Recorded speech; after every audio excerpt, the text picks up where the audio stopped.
इति पिसो भगवारहं सम्मा सम्बुद्धो विद्याचरणसम्पन्नो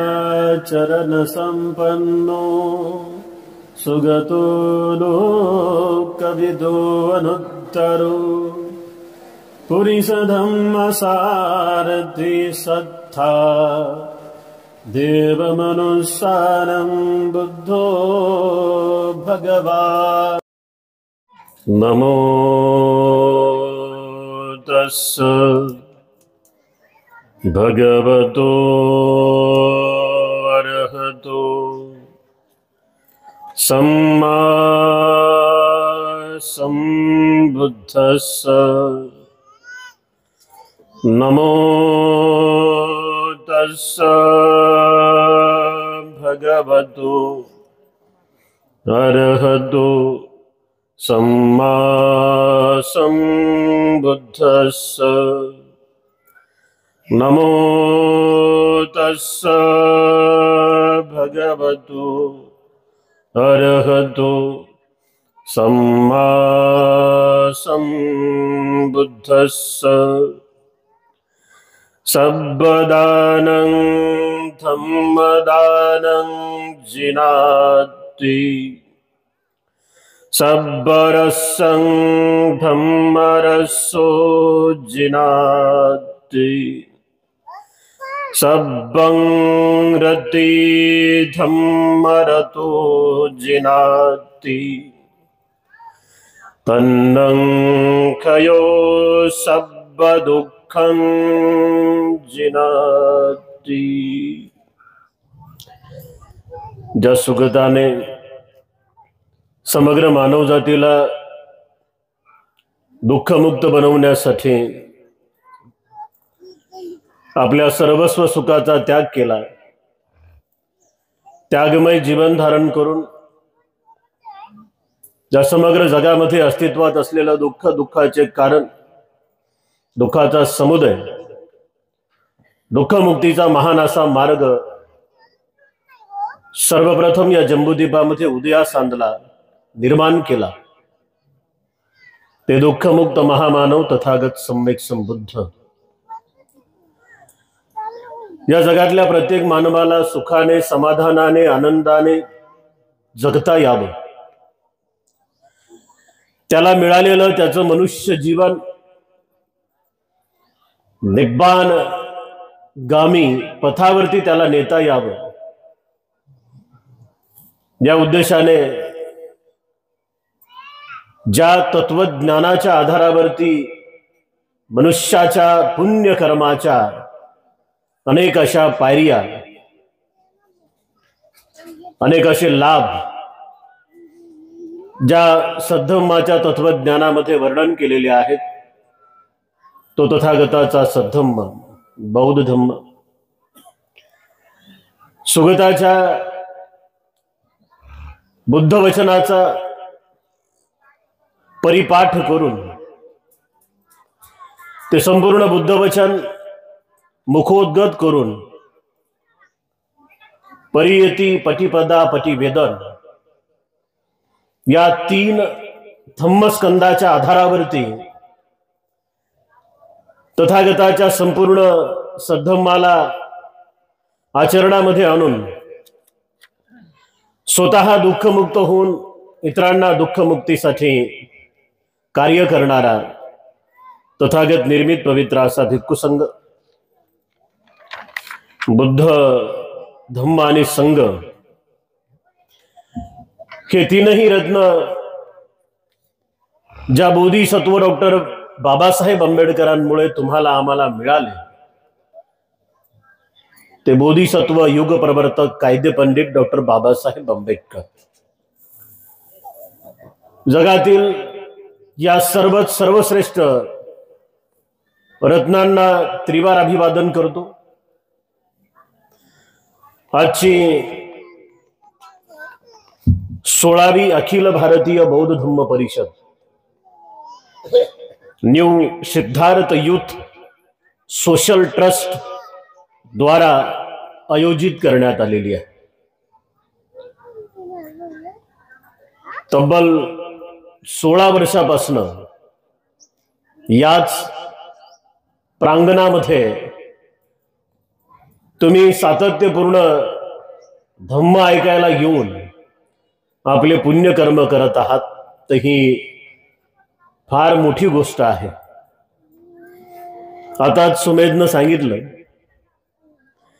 गुरुवर्य पूज्य भदंत धम्मसेवकजी महास्तवीर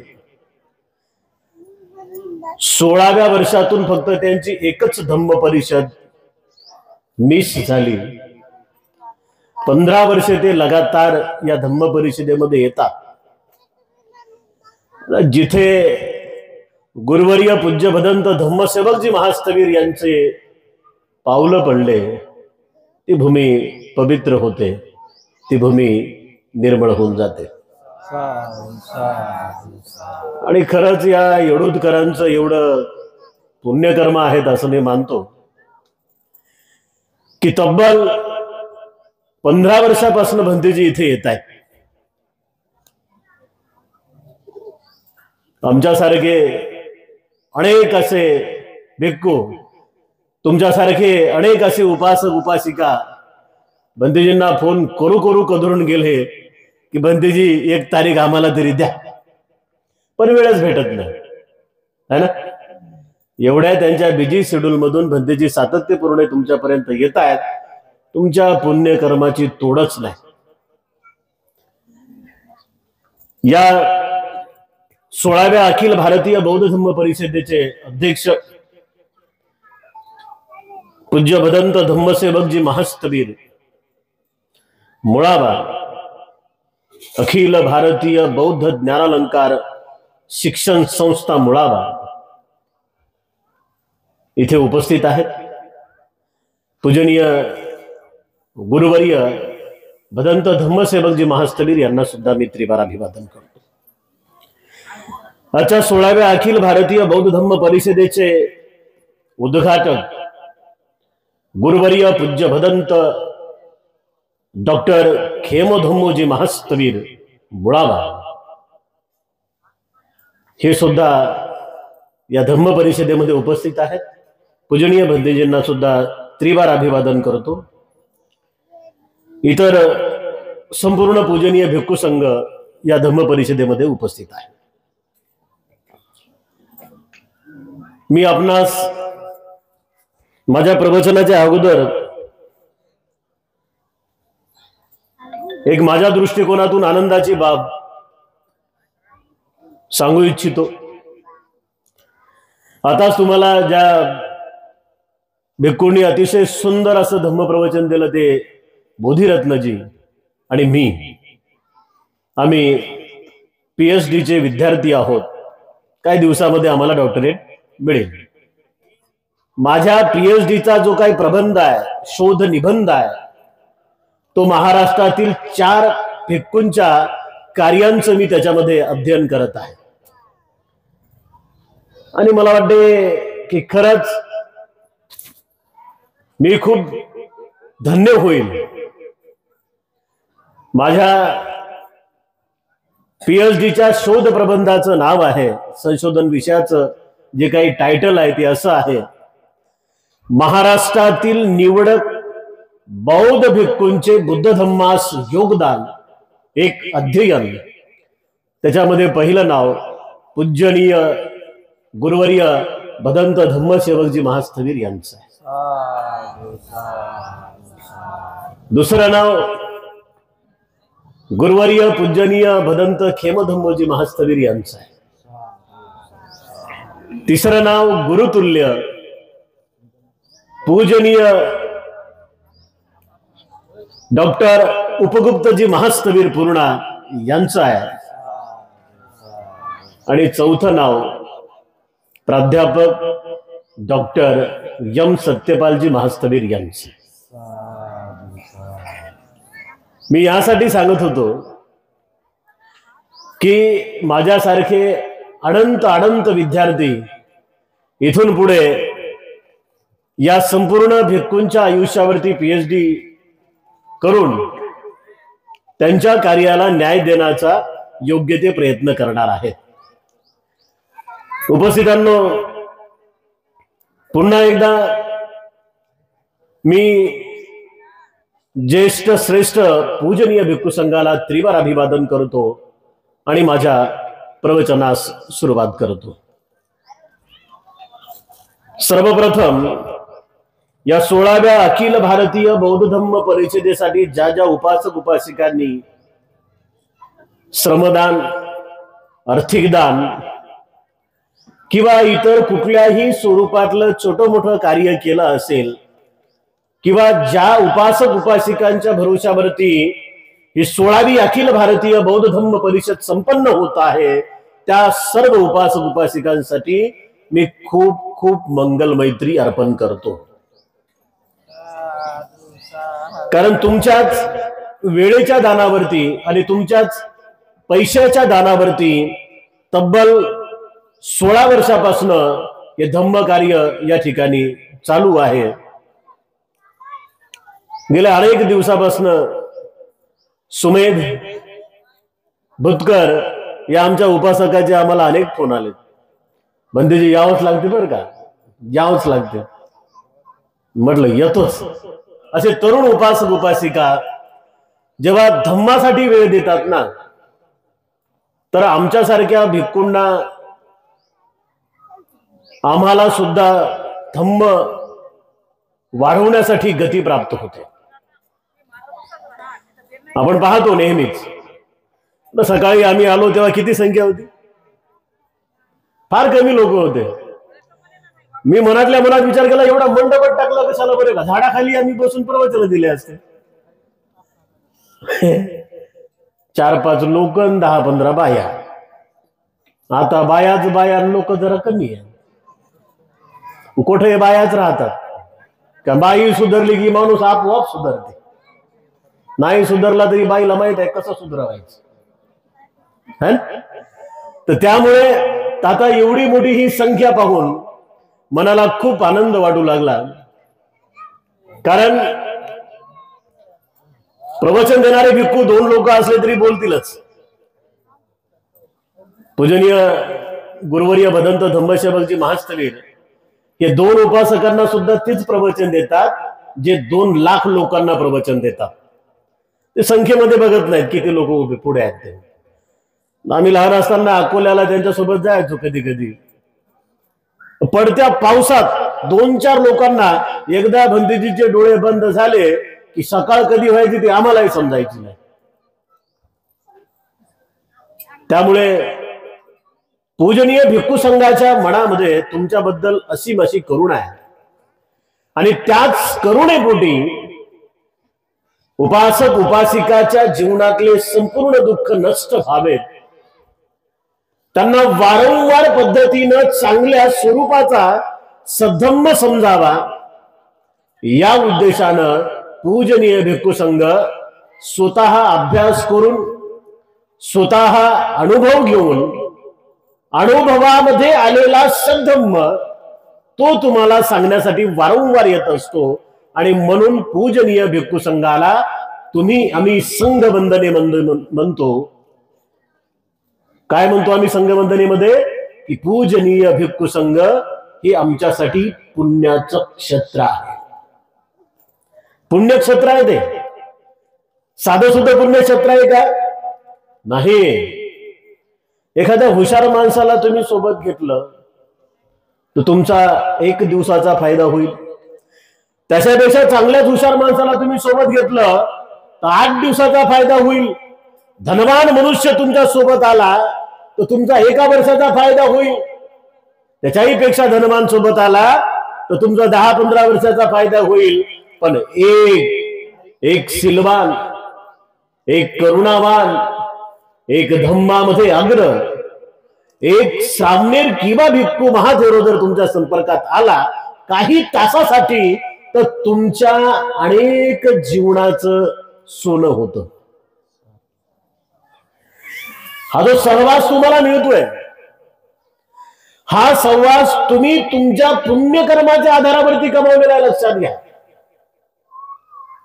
हिंगोली जिल्ह्यामध्ये एवढेच लोक आहेत का? आजूबाजूच्या खेड्यापाड्यात एवढेच लोक आहेत का? नाही ना, बिलकुल नाही। तथागत सम्यक संबुद्धांनी 2600 वर्षापूर्वी काही गोष्टी अतिशय महत्वाच्या सांगितलेल्या आहेत आणि त्या तेवढ्याच लाभदायक आमच्यासाठी आहेत. पण बऱ्याच वेळेस आम्ही वर्तमान काळात करायचे पुण्यकर्म विसरून जातो. त्यामुळे वारंवार त्या गोष्टी तुम्हाला आम्हाला समजत नाही.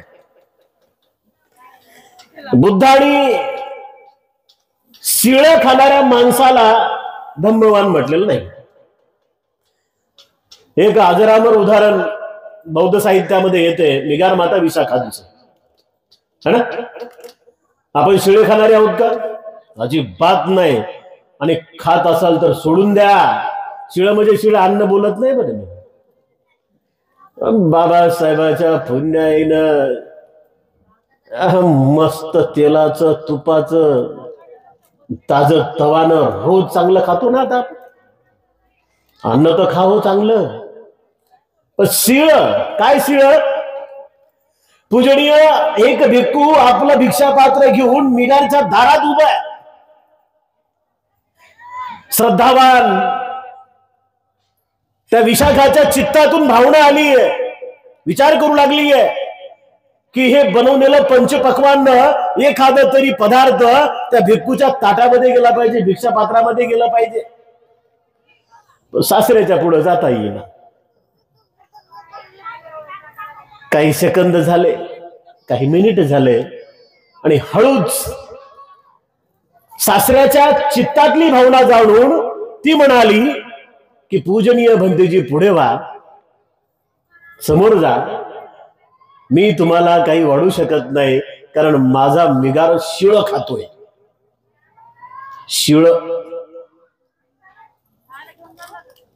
25 डिसेंबर 1927 ला डॉक्टर बाबासाहेब आंबेडकरांनी तुमच्या आमच्या आयुष्यातलं हे शिळ फेकून दिलं.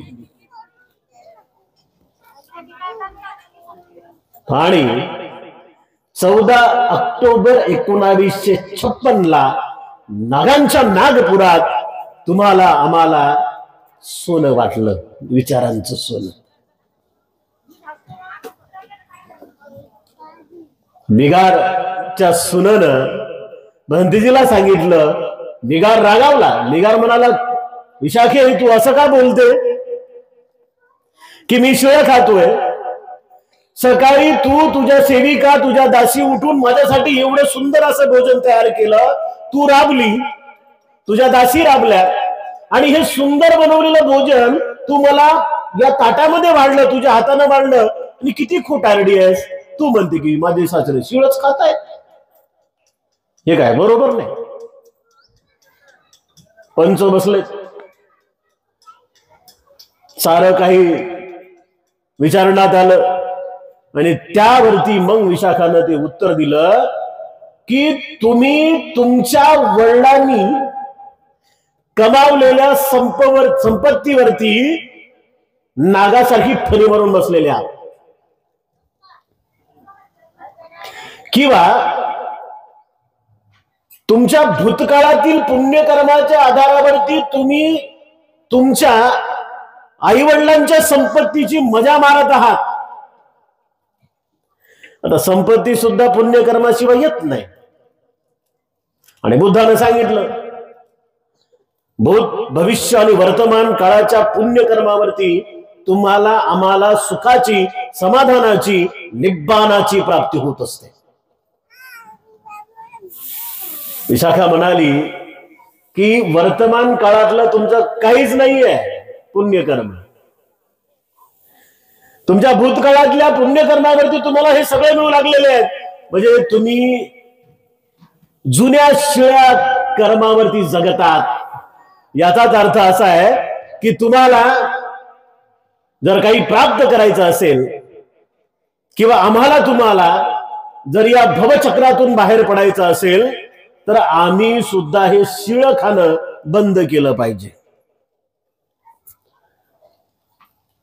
जुन्याच विचारामध्ये तडफडत मरण बंद केलं पाहिजे. या जगामध्ये 2 प्रकारचे लोक आहेत. एक असा आहे की तो दुसऱ्याच्या भरोश्यावर बसलेला आहे. दे रे हरी पलंगावरी, नाही देत का बापा तू तुझ्या घरी आणि मी माझ्या घरी. असा एक आहे. आणि एक असा आहे की तो सातत्यपूर्ण मेहनत घेऊ लागलेला आहे, तपू लागलेला आहे. 2600 वर्षापूर्वी बुद्धानं सांगितलं, ज्याला ज्याला आपल्या आयुष्यातून हे दुःख बाहेर काढायचे आहेत, ज्याला ज्याला मिळालेलं हे मनुष्य जीवन खूप समाधानानं जगायचं आहे, ज्याला ज्याला मिळालेल्या या मनुष्य जीवनामध्ये अधिकाधिक सुख प्राप्त करून घ्यायचं आहे, ज्याला ज्याला या मिळालेल्या आयुष्य जन्मामध्ये जास्तीत जास्त दुःखाला सामोरं जायचं नाहीये, किंवा ज्याला ज्याला या आयुष्यामध्ये निब्बाण गामी व्हायचं आहे, तर या सगळ्या लोकांनी मेहनत करायला शिकलं पाहिजे. दुसऱ्याच्या भरोशावरती बसणं आता आम्ही सोडलं पाहिजे. आणि धम्म परिषदा ह्या त्यासाठीच आहेत. आणि म्हणून उपासक आणि उपासिकांनो, आजची ही 16वी धम्म परिषद या ठिकाणी संपन्न होत असताना गेल्या 16 वर्षापासून अशा परिसरामध्ये ही धम्म परिषद संपन्न होत आहे. खरंच इथे काम करणाऱ्या न्यू सिद्धार्थ युथ सोशल ट्रस्टला किंवा त्याच्यामध्ये असलेल्या सर्व सदस्यांना मी खूप खूप मंगल मैत्री, शुभेच्छा आणि सदिच्छा व्यक्त करतो. ते यासाठी धम्मपद, अठ्ठकथा, थेरगाथा यामध्ये आलेल्या अनेक अशा उदाहरणावरून आपल्याला काही गोष्टी स्पष्टपणे दिसतात. तुम्ही आम्ही गेल्या अनेक दिवसापासून आमच्या मेंदूमध्ये भरलेला कचरा,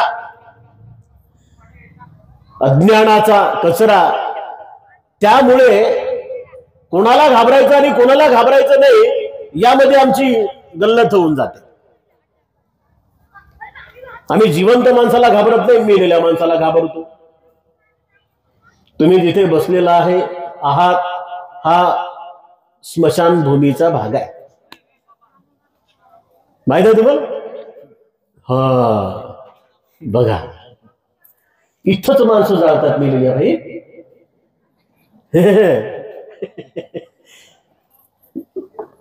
आपण काय म्हणतो,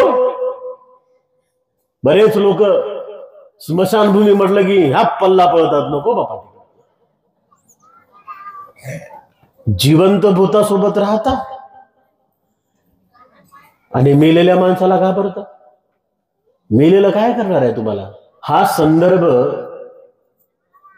बुद्ध काळामध्ये आपल्याला घेऊन जातो. जम्बूद्वीपाचा हा आदर्श संदर्भ आहे. जम्बूद्वीपामध्ये तपणारे भिक्खू हे स्मशानभूमीचीच निवड करायची. आम्हालाही पूजनीय भदंत लहानपणी ते मुळव्याच्या बाजूला एक रस्ता, गावात एक रस्ता जातो विहाराच्या खाली, तिथं बाजूला स्मशानभूमी होती. मग तिथं प्रेत जळायचे. आम्हाला भंतीजी घेऊन जायचे. पाहता हात तुटला, खाली पडला. पाहत्या कलर, असे रंगी बेरंगी कलर, त्या शरीरातले पिवळा कलर, हिरवा कलर, ढवळा कलर, निळा कलर. फॉस्फरस जळते ना शरीरातल्या हाडांचं. आणि करा ध्यान मग त्याच्यावर. ज्याला अनित्याचा बोध म्हणतात, त्याला कायानुपස්සना म्हणतात, है ना? बुद्ध काळातले असे अनेक उदाहरणं आहेत की तथागत सम्यक संबुद्धांकडे जाऊन त्यांनी ध्यान, मनन, चिंतन शिकलं आणि मग ते जळणाऱ्या चितेच्या समोर उभं राहून ध्यान करायचे, मांडी घालून बसून ध्यान करायचे आणि ती सारी जळणारी चिता बघायची.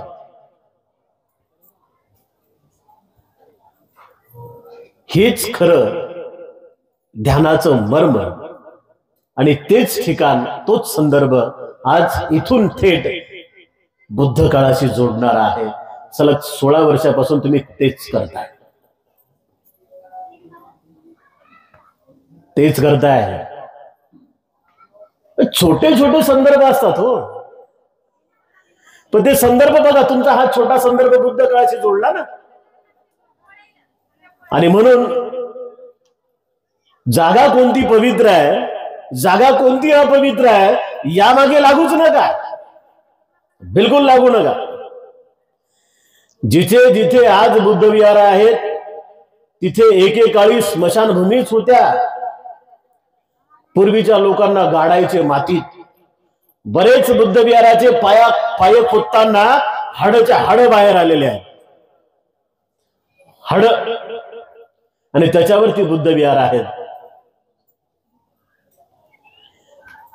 बुद्ध धम्म जिवंत माणसाची सुगती सांगते. बुद्ध धम्मच मेलेल्या माणसाला सुद्धा सुगतीचा प्रस्ताव देतो कर्माच्या आधारावरती. आणि तेच कर्म तुम्हाला आम्हाला करायचे आहेत. माय माऊल्यांनो, उपासक आणि उपासिकांनो, त्यासाठी आपल्याला जास्तीत जास्त वेळ द्यावा लागेल आणि त्यासाठीच आपल्याला जास्तीत जास्त पैसा सुद्धा द्यावाच लागेल. या दोन गोष्टीवरती हे काम चालणार आहे. तर बऱ्याच ठिकाणी आम्ही दानाचा विषय काढला की लोक थोडेसे म्हणतात, काय बापा बनतेची दानावरच बोलतात. आणि आम्ही पैशाच्या दानावर बोलतच नाही ना. आम्ही दान या शब्दाला कर्माशी जोडणारे आहोत. आता सहज साधी गोष्ट आहे, एखादी वस्तू जर तुम्हाला दुकानात जाऊन आणायची आहे आणि तुम्ही जर म्हटलं की नाही हे फुलं घेऊन जातो, आणि दुकानदाराला म्हणतो घ्या फुलं 2 किलो साखर द्या, देईल का दुकानदार? घ्या फुलं 5-6 मिठाचे पुढे द्या, देईल का? ते म्हणे येडा झाला का, फुला झाला भाऊ. प्रत्येक ठिकाणी पैसा कामाला येत नाही, पण बऱ्याच ठिकाणी पैशाशिवाय कामच होत नाही. होईल का काम? नाही होईल. आणि म्हणून आता तुम्हाला 16 वर्षाचा अनुभव आहेच, पण मी या माध्यमातून एवढं सांगतोय की ज्याची ज्याची पावती बाकी आहे त्यानं पटकन पावत्या फाडून घ्या. 500 देणाऱ्यांनी 1000 द्यावेत, 1000 देणाऱ्यांनी 2000 द्यावेत, 2000 देणाऱ्यांनी 5000 द्यावेत. ही रेस लागली पाहिजे पुण्यकर्मासाठी. त्याला म्हणतात दान पारमिता. हा जो सद्धम्म तुम्हाला आम्हाला दिसतोय ना, माय माऊल्यांनो, उपासक उपासिकांनो, हे फक्त तुमच्या दानाच्या भरोश्यावर चाललेलं काम आहे. हे मोठमोठे विहार, मुळाव्याचं विहार बघा किती सुंदर मोठा आहे. बंधूजीनं शैक्षणिक व्यवस्था तिथे केली. तुमचेच गरीबाचे मुलं तिथे शिकतायत. आम्ही तिथेच मोठे झालो, आम्ही तिथेच धडे घेतले. हे सगळे तुमचा 1 रुपया सुद्धा वायाला जात नाही, पण तो तुमचा रुपया भंते लोकांकडेच गेला पाहिजे किंवा अशा कार्यक्रमामध्ये आला पाहिजे. आता या कार्यक्रमाचं आयोजन करणारी जी काही समिती आहे, त्या समितीला पैशाची कमतरता भासू नये आणि हे काम वारंवार पद्धतीने चाललं पाहिजे. पुढे एका माणसाचं काम आहे का होते? एका परिवाराचं काम आहे का ते? अजिबात नाही. हे साऱ्यांचं काम आहे, तुमच्या आमच्या साऱ्यांचंच आहे. बरं, हे बौद्धांचंच काम आहे का? नाही नाही नाही. आमचे YouTube चॅनल आहेत. आम्हाला असे असे लोक जोडल्या गेलेले आहेत. बाहेर देशातले लोक आहेत, वेगवेगळ्या जाती धर्मातले लोक आहेत, आणि ते वेगवेगळ्या जाती धर्मातले लोक आम्हाला फोन करून धन्यवाद मानतात की गुरुजी बहुत अच्छी बात करते हो आप. हमने आज तक ऐसी बात सुनी नहीं. जो हमें पढ़ाने आते हैं वो कहते हैं कि बुद्ध हमारा नहीं है, मगर आप कहते हैं कि बुद्ध तो सारे विश्व का है. हम मुस्लिम समाज से गुरुजी आपकी बात बहुत अच्छी लगती है. आम्ही मराठा आहोत, आम्ही कुणबी आहोत, आम्ही पाटील आहोत, आम्ही तेली आहोत, आम्ही तांबोळी आहोत, आम्ही आदिवासी आहोत, साऱ्या जाती धर्माचे लोक विचाराने जोडल्या गेलेले आहेत. आणि विचाराने जोडल्या गेलेला माणूस हा जाती धर्माच्याही पलीकडे गेलेला असतो. कारण त्याला एक गोष्ट समजलेली असते, मी जे काही देत आहे किंवा जे काही घेत आहे त्यामध्ये त्यांनी पुण्यकर्म शोधले पाहिजे. आता बघा, आम्ही एवढ्या दूरदूरून आलो, इथे बसलो, तुम्हाला बोलतोय, तर यामुळे सुद्धा आमचे पुण्यकर्म वाढू लागले.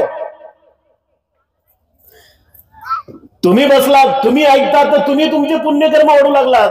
आणि आम्ही तुम्हाला धम्म उपदेश देतोय, तर यामुळे आमचे सुद्धा वाणीचे पुण्यकर्म होत आहेत. आणि हे सारं काही पुण्यकर्माच्या अवतीभोवती चालणार आहे.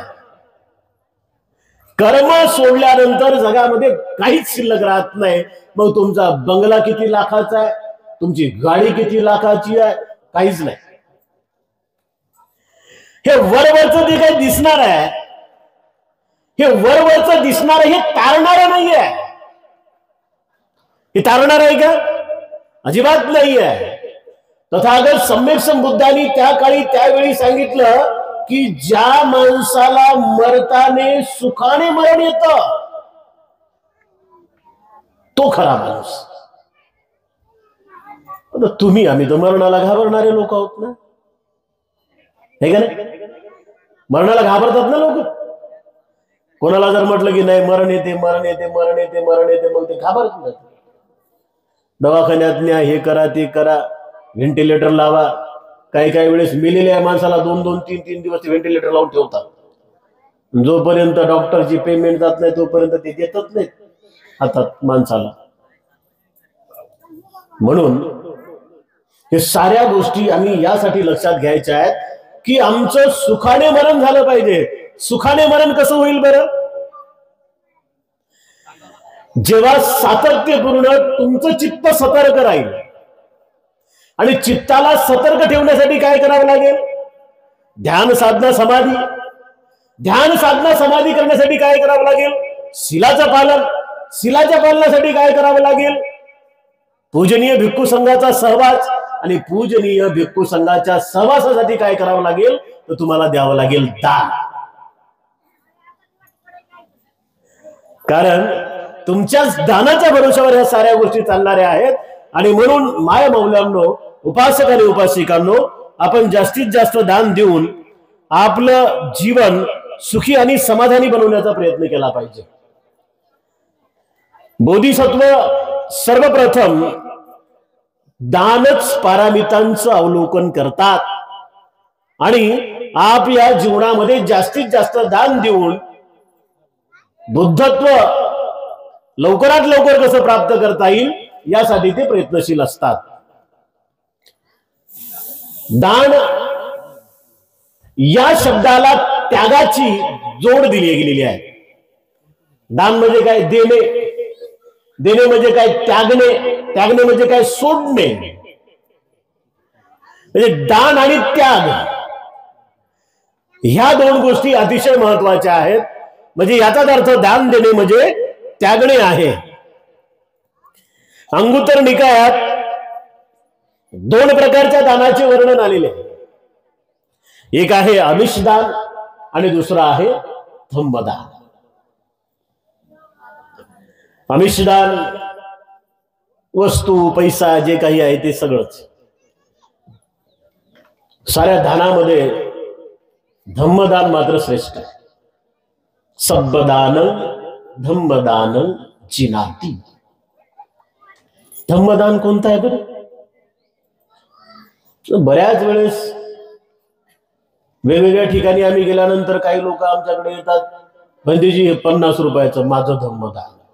बाप्पा, बंदीजी 500 रुपयाचं माझं धम्मदान. बर, बंदीजी 2000चं माझं धम्मदान. बरेच आपले गायक लोक, कवी गाणं म्हणतात. एखाद्या माणसाला गाणं आवडलं की ते माणूस उठते पटकन त्याच्या हातात जाऊन 100 रुपये देते. गायक म्हणते अमुक अमुक माणसाकडून 100 रुपयाचं धम्मदान आलं, पार्टी आभारी आहे. अरे बा, 100 रुपयाचं धम्मदान, 2000चं धम्मदान. अरे ते धम्मदान नाही, ते आमिष दान आहे. सरळ सरळ त्याला आर्थिक दान म्हणा, है ना. आणि आणखी सोबत पैशाचं दान, धम्मदान. मोह, क्रोध, मीपणा, मत्सर, मनातल्या अविद्या, तृष्णा, आसक्ती, हे सारं शमवण्याची ताकद, हे सारं मिटवण्याची हिंमत, हे सारं मिटवण्याची जी काही कुवत ज्यामध्ये आहे त्याला म्हटलेलं आहे धम्मदान. धम्मदान कोण देतात तुम्हाला आधुनिक काळात? धम्मदान फक्त आणि फक्त चीवरधारी बौद्ध भिक्खूच तुम्हाला देतात. आणि म्हणून ते धम्मदान आपण अधिकाधिक घेऊन त्याच तत्वज्ञानाला वाढवण्यासाठी आम्ही आर्थिक दान दिलं पाहिजे, है ना. परिषदांमध्ये खर्च तुम्हाला किती असते तुम्हाला माहिती आहे. आणि म्हणून या प्रकारे आम्ही आमच्या जीवनाला समृद्ध करण्यासाठी आमच्या चित्ताला दानाची गुढी लावली पाहिजे. दिग्ग निकायामध्ये दानाचे 4 प्रकार आहेत. हे 4 प्रकार मी अगदी सोप्या भाषेत आणि कमी शब्दामध्ये तुम्हाला सांगतो आणि मग मी माझी रजा घेतो. दिग्ग निकायामध्ये दानाचे 4 प्रकार बुद्धाने सांगितलेले आहेत. सत्कृत्य दानम हा पहिला, ज्याला मराठीमध्ये म्हणल्या जाते जाणून बुजून तयार केलेले दान. म्हणजे तयार केलेलं आहे एखाद्या व्यक्तीसाठी, एखाद्या भिक्खूसाठी किंवा कोणातरीसाठी स्वतः तयार केलेला आहे, जाणून बुजून तयार केलेला आहे, त्याला म्हटलेलं आहे सत्कृत्य दानं. दुसरा आहे स्वहस्त दानं, आपल्या हाताने दान देणे. तिसरा जो प्रकार आहे तो आहे चित्ती कृत्य दानं, मनापासून दान देणे. आणि चौथा जो प्रकार आहे तो आहे अनपविद्ध दानं, अखंडित दान देणे. हे 4ही प्रकार अतिशय महत्वाचे आहेत.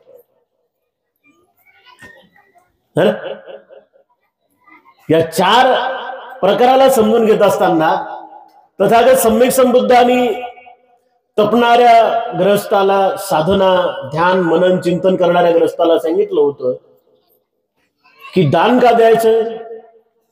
तर सुखासाठी, समाधानासाठी. शेवटी एकच उद्देश दानाचा आहे. सब दुःखनी शरणं निब्बानं सच्चीकरणथाय इमं कासावं गहत्वा पब्बा जेतमं भन्ते.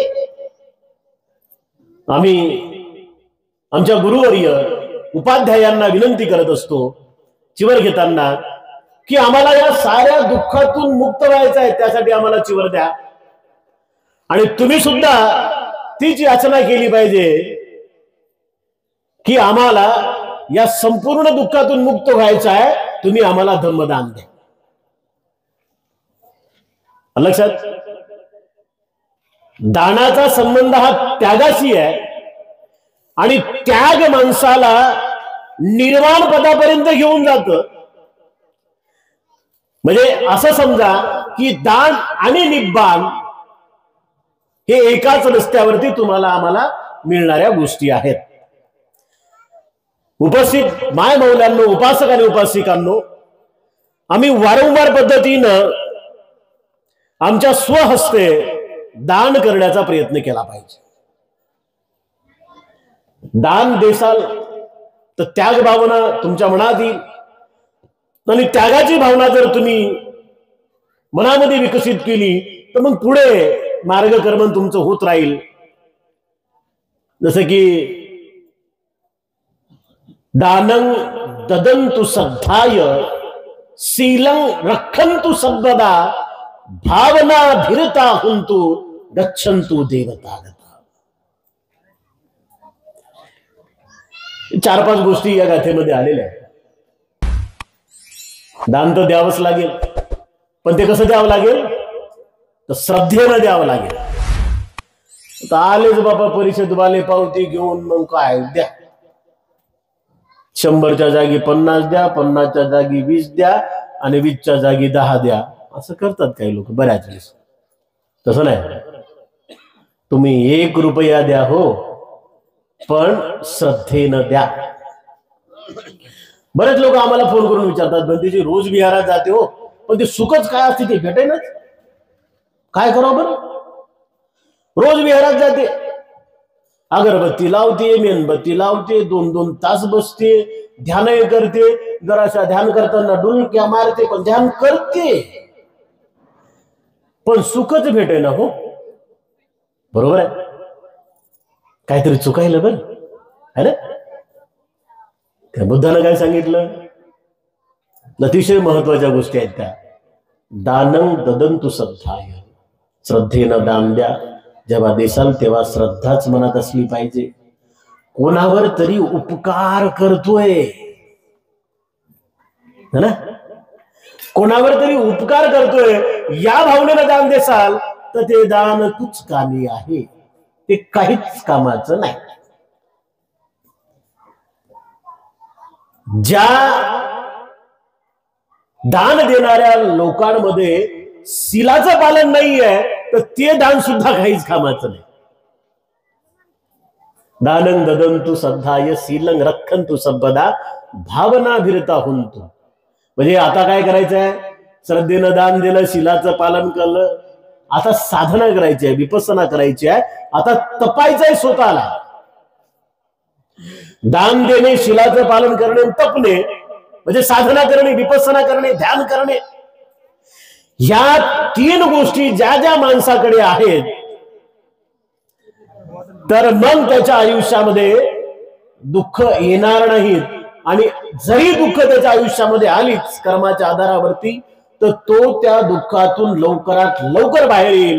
कारण या 3 गोष्टीच तुम्हाला दुःखातून बाहेर करतात. म्हणून उपासक आणि उपासिकांनो, आम्ही जास्तीत जास्त अशा चांगल्या कार्याला अधिकाधिक दान देण्याचा प्रयत्न केला पाहिजे. वाचा बौद्ध धम्माचा इतिहास वाचा, काय सुंदर सुरेख शब्दामध्ये ते वर्णन आहे. दान पारामिता, उपपारामिता, परमत्व पारामिता, काय सुंदर शब्दामध्ये त्या साऱ्या गोष्टींचं वर्णन केलेलं आहे.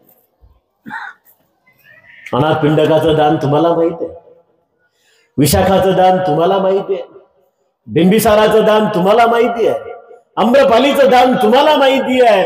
मग आम्ही अशा या सगळ्या वातावरणामध्ये आल्यानंतर, धम्म परिषदेला आल्यानंतर, आम्ही 16व्या धम्म परिषदेला आल्यानंतर 16व्या 17व्या धम्म परिषदेसाठी आम्ही संकल्प करायचा असतो. आता 16वी करताय ना, तर इथे बसलेल्या साऱ्या लोकांनी 17व्या धम्म परिषदेसाठी संकल्प करा. काय संकल्प करा, आम्ही वेळेवर येऊ, आम्ही वेळेवर दान देऊ, आम्ही वेळेवर साऱ्या गोष्टी करू.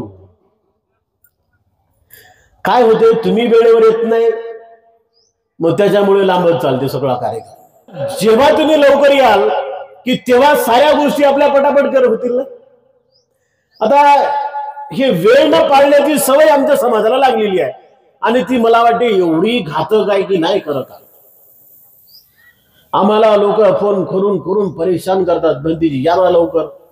नवरदेव बसला घोड्यावर, बंदीजी या ना लवकर, आला दारावर, बंदीजी या ना लवकर, चढला स्टेजवर. असं वाटते कधी कधी म्हणावं त्यांना की तुमचे तुम्ही हार घाला भो, जा घरी, लागलं लग्न है ना. लग्नात पत्रिकेचा वेळ देतात 12चा, पण आमचा नवरदेव घोड्यावर बसते 3 वाजता दुपारी. चालला त्याचा घोडा दनन दनन दनन दनन, 6 वाजता लग्न दुपारी. आणि तीच याही कार्यक्रमामध्ये आम्ही तेच करू लागलोय. तर असं होता कामा नये. आम्ही लवकरात लवकर या साऱ्या गोष्टी केल्या पाहिजे आणि आमच्या बौद्ध धम्माच्या प्रगतीला गती देण्यासाठी किंवा धम्मचक्राला गती देण्यासाठी आम्ही जास्तीत जास्त आमचं कर्तव्य म्हणून काम केलं पाहिजे. कोणी सांगते म्हणून येऊ नका, कोणी बोलवते म्हणून येऊ नका, कोणाच्या फोनची वाटच पाहू नका. बऱ्याच वेळेस लय प्रॉब्लेम येतात. मग त्यांनी त्यांचा फोनच आला नाही, वंदनेला बोलवलंच नाही, है ना, आणि मी या जागेवर दुसरंच बसलं, मी कशी काय बसून चालले घरी, असं होते ना. धम्म कार्यात ह्या गोष्टी मनात आणू नका, बिलकुल आणू नका. धम्म कार्य कुण्या एकाचं नाही आहे, कुण्या एका समुदायाचं नाही आहे, कुण्या एका कुटुंबाचं नाही आहे, कुण्या एका जातीचं नाही आहे आणि कुण्या एका देशाचं पण नाही आहे. इथे समग्र मानव जातीचं कल्याण आहे, इथं साऱ्या विश्वाचं कल्याण आहे. या पृथ्वी तलावावरती जे काही सुज्ञ लोक आहेत साऱ्या जाती धर्मातले, त्या साऱ्यांसाठी हे धम्म कार्य आहे. किंवा ज्याला ज्याला दुःखमुक्त व्हायचं आहे त्या साऱ्यांसाठी धम्म कार्य आहे. आणि म्हणून माय माऊल्यांनो, धम्म कार्याला पुढे आणि पुढे नेण्यासाठी आपण जास्तीत जास्त सहकार्य करा. यामध्येच आपल्या साऱ्यांचं मंगल आहे. जास्तीत जास्त देण्याचा प्रयत्न करा. काय झालं बघा, एकदा 5 मिनिटांमध्ये माझं उदाहरण देऊन मी संपन्न करतो. गुरुवर्य पूज्य भदंत धम्मसेवकजी महास्थवीर यांची माफी मागतो. जेव्हा ही दान देण्याची तयारी आमची असेल ना, आणि जेव्हा आम्ही देत राहू, तेव्हा हे सारे कामं पुढे चालतील. आमच्या हाताकडे पाहू नका कितीची नोट आली हातात. साहेब आणि ताई दान द्यायला आली ना, तर साहेब ताईचं लक्षच असते साहेबाकडे, साहेबाने कितीची काढली मग आहे ना, आहे का नाही. तसं नाही, त्याला दान म्हणत नाही. बरं, दानाचे अनंत प्रकार आहेत. एक आहे न दिसता दिलेलं दान, त्याला गुपित दान म्हणतात लोक. आता आम्हाला बऱ्याच ठिकाणी गुपित दान भेटते, नाही भेटत असं नाही. आम्ही लग्नाला जातो नांदेडला, म्हणजे औरंगाबादहून लग्नाला जातो नांदेडला, आणि गुपित दान भेटते आम्हाला 100 रुपये. दान काय म्हणत नसतात, किती दिलं तरी. दानाला थोडं काय नाव बोट ठेवायचं असेल, बिलकुल नाही, है ना. पण गुपितही काय द्यावं, कुठं द्यावं आणि कधी द्यावं, याला फार महत्व आहे. धम्म परिषद झाल्यानंतर धम्म परिषद दान देऊन काय फायदा आहे का. आता ते राहते उधारी, धम्म परिषदांची उधारी राहतेच. तुम्ही देत राहिले तर काही प्रॉब्लेम नाही, महिनाभरही धम्म परिषद दान. परंतु ते दान त्यावेळेस दिलं गेलं पाहिजे ना, म्हणजे त्या कामात येईल ना, हे का नाही. तेवढा मानसिक त्रास त्यांना होणार नाही. आणि म्हणून आपल्याच दानाच्या भरोशावरती ह्या साऱ्या गोष्टी चालणाऱ्या आहेत. आपण जास्तीत जास्त देण्याचा प्रयत्न करा. एक उदाहरण असं दानाच्या संदर्भातलं सांगतो 5 मिनिटात, आणि मी माझी रजा घेतो. एकदा काय झालं, काय काय लोक पैशाच्या बाबतीमध्ये फार कंजूस असतात. कंजूस, एवढे कंजूस की नाही खरं का. बँकेत लाखो रुपये पडलेले आहेत, पण खिशातली 10 रुपयाची नोट हरवल्यानंतर त्यांना 2-2 दिवस झोपच लागत नाही. मग 10 रुपये हरवले, मग 10 रुपये पडले, मग 10 रुपये हरवले. बँकेत किती आहेत ते पाहे ना. 10 रुपये गेले तर जाऊ दे, काय होते 10 रुपयाने नाही. पण काही काही लोकांच्या मनात ही फार भावना असते. एकदा काय झालं, एक मस्त अपडेट साहेब सुटा बुटात कोटात, मस्त गॉगल फिगल घालून, मस्त बूट, साऱ्या गोष्टीमध्ये हातात बॅग घेऊन रस्त्यानं चालला, आणि त्याच्या समोर एक भिकारी उभा झाला. साहेबाला तो भिकारी म्हणाला, साहेब द्या 1 रुपया. एवढा सुटा बुटातला माणूस, त्यानं 1 रुपया देऊन भांडण मिटवली पाहिजे होती ना, नाही मिटवली. तो म्हणे ऑफिसला ये. भिकारी खतरनाक होता. मग येतोच ऑफिसला, खरंच ऑफिसला गेला. 10 वाजेपासून 5 वाजेपर्यंत साहेब ऑफिसात होता. मस्त थंडीगार हवा खालून खात, एसीची भिकारी गेटवर. साहेब बरोबर 5 वाजता आला. यानं कटोरा हातात घेऊन उभा राहून म्हणाला, साहेब द्या 1 रुपया. साहेब हे भलताच खतरनाक. गोष्ट 1 रुपयाची आहे बरं. साहेब हे भलताच खतरनाक. साहेब म्हणला, इथं नाही देत, आता घरी ये. साहेब म्हणे ऍड्रेस माहित नाही. हे घे कार्ड. खरंच घरी गेला.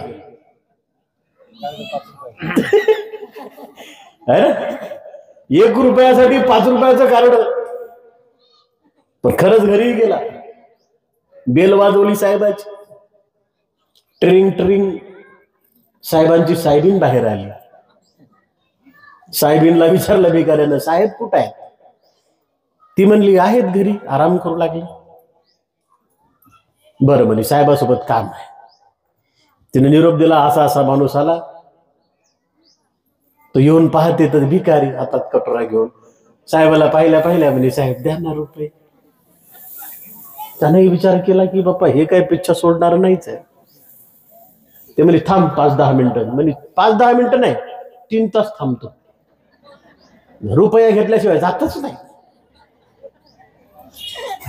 आणि खरंच 3 तास थांबला. आता हे टेन्शन मध्ये आला, याला काय रुपया द्यायचा नव्हता. ते म्हणे जाऊन त्या भिकाऱ्याला सांग की साहेब गेले.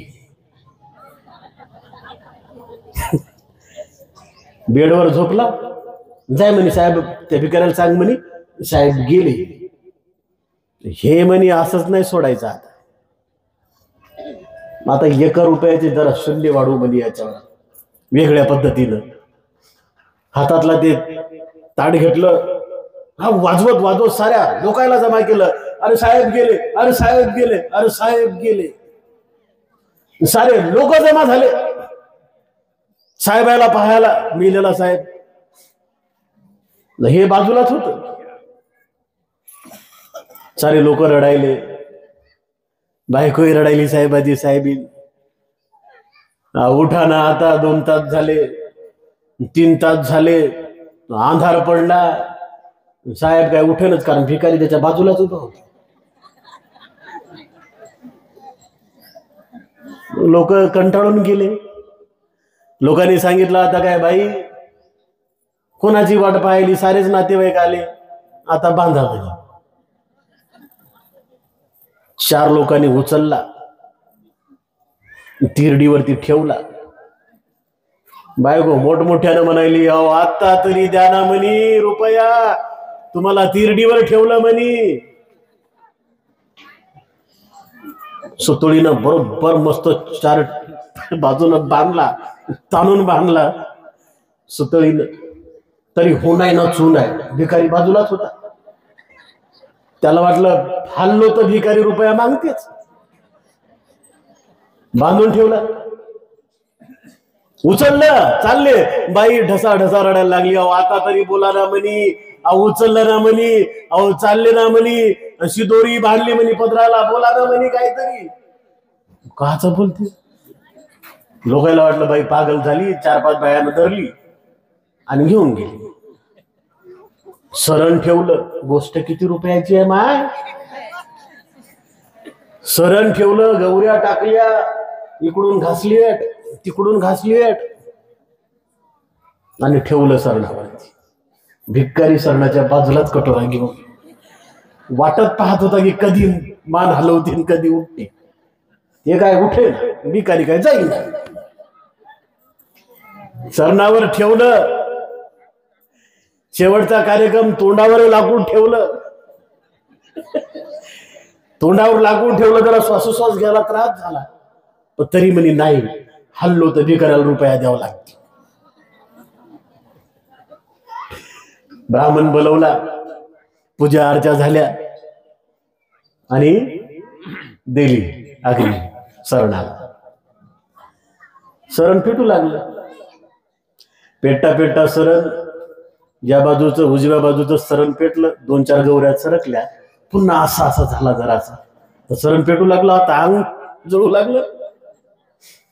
ढना ढना ढना सरण पेटलं.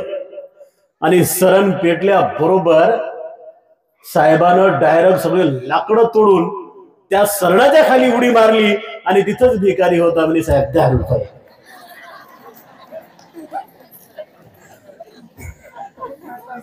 भिकाऱ्याने काय सोडलंच नाही, 10 रुपये. गोष्ट होती 1 रुपयाची.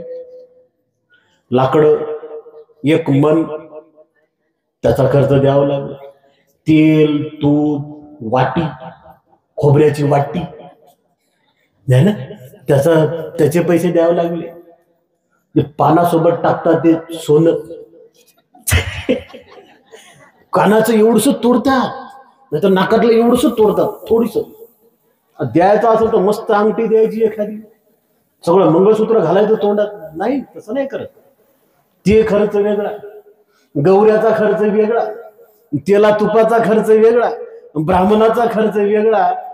आणि रुपयासाठी साहेबाला एवढे सारे पैसे घालावे लागले.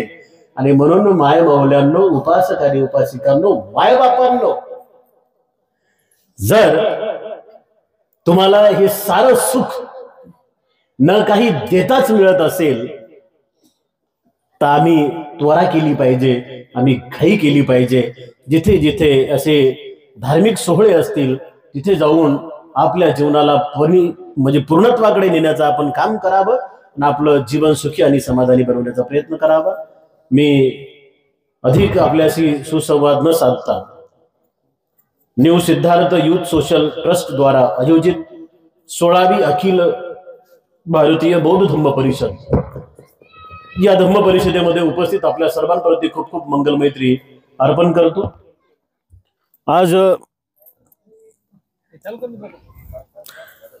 आज आपल्या सर्वांच्या उपस्थितीमध्ये विशेषतः या धम्म परिषदेचे सन्माननीय अध्यक्ष गुरुवर्य पूज्य भदंत धम्मसेवकजी महास्तवीर यांना पुन्हा एकदा त्रिवार अभिवादन करतो. या धम्म परिषदेचे उद्घाटक गुरुवर्य पूज्य भदंत प्राचार्य डॉक्टर खेमधुमोजी महास्तवीर यांना सुद्धा अभिवादन करतो. आपल्या सर्वांविषयी खूप खूप मंगल मैत्री अर्पण करून मी माझी रजा घेतो. आपल्या सर्वांचं मंगल हो, आपल्या सर्वांचं कल्याण हो, आपल्या सर्वांना दुःखमुक्तीचा महान असा मार्ग मिळो. आपल्या सर्वांच्या आयुष्यामध्ये आपल्या पुण्यकर्मानुसार आपल्याला खूप सुख प्राप्त हो, खूप समाधान प्राप्त हो, खूप संपत्ती प्राप्त हो. आणि तीच संपत्ती धम्म कार्यासाठी आपण देऊन आपले अनंत अनंत पुण्यकर्म करून घेऊ, अशी मंगल मैत्री आपल्या सर्वांच्या प्रती व्यक्त करतो आणि मी माझी रजा घेतो. भवतु सब्ब मंगलम, भवतु सब्ब मंगलम, भवतु सब्ब मंगलम. साधु साधु साधु.